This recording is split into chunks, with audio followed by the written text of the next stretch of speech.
am a big fan of bonding with your children through music, which is why I so enjoy canticos. Their beautiful songs use the same Spanish nursery rhymes that I grew up with, updated for today's kids. Want to learn more? Visit canticosworld.com/birthful to try canticos and get bonding.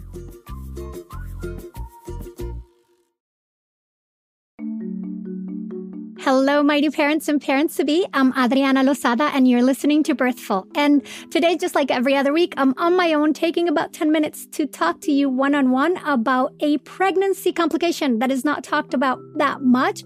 But if you have it, basically it consumes your life. I'm referring to hyperemesis gravidarum, or HG for short. Now, if all the pregnancy tropes and cliches have taught us anything, is that morning sickness is an expected part of early pregnancy. It is, in fact, about 70 to 80% of pregnant people will experience some level of nausea or vomiting during their pregnancy. And if you've experienced morning sickness, you know it's a misnomer because it can happen at any time.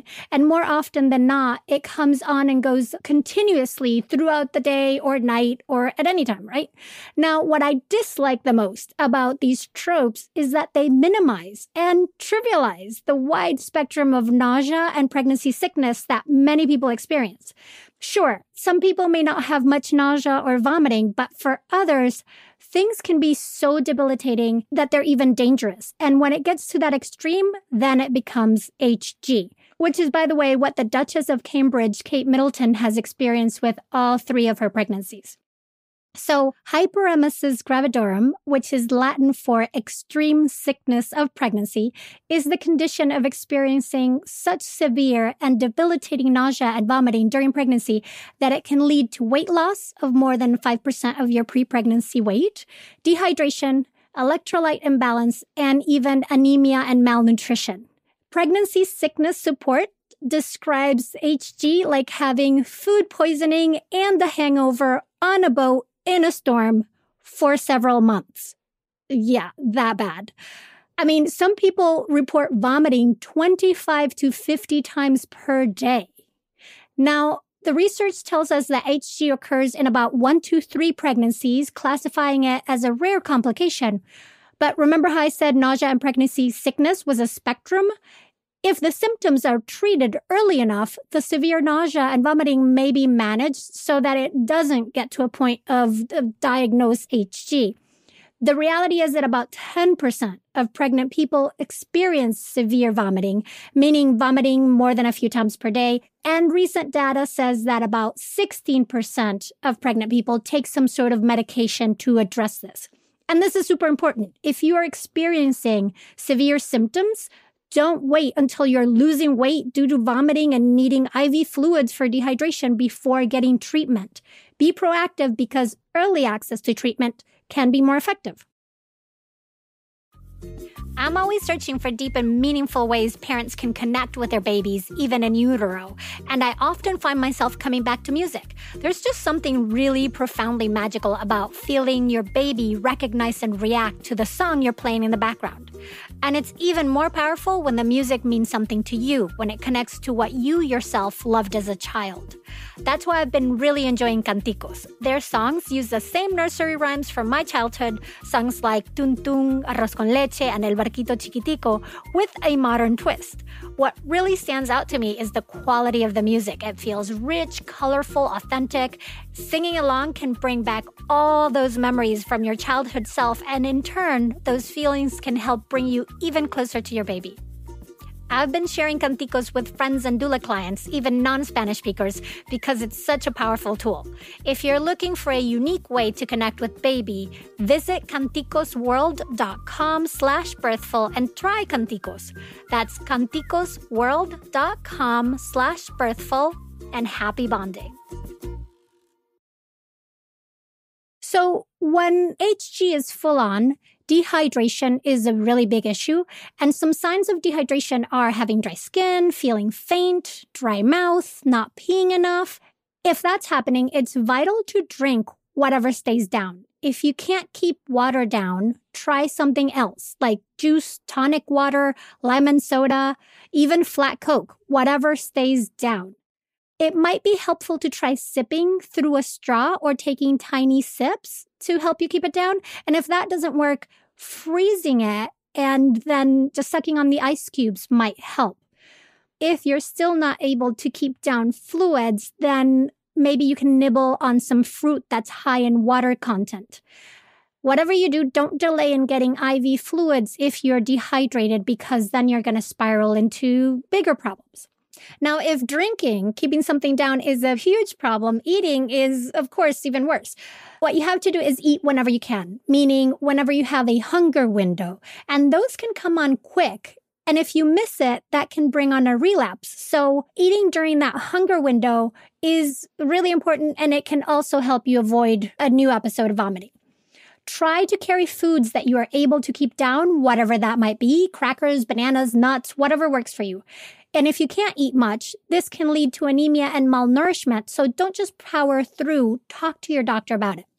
And speaking of things to carry with you, you may want to put together an emergency vomit kit, as lovely as that sounds, that includes airline type bags, then also some wipes, tissues, some bags for disposal, and some water for rinsing. Believe it or not, this can give you some sense of control and also minimize embarrassment, which may encourage you to get out and about more. And getting out and about is important because people who experience HG or severe nausea and vomiting tend to isolate, which can, in cases, lead to depression. In fact, people with HG are 8 times more likely to experience depression.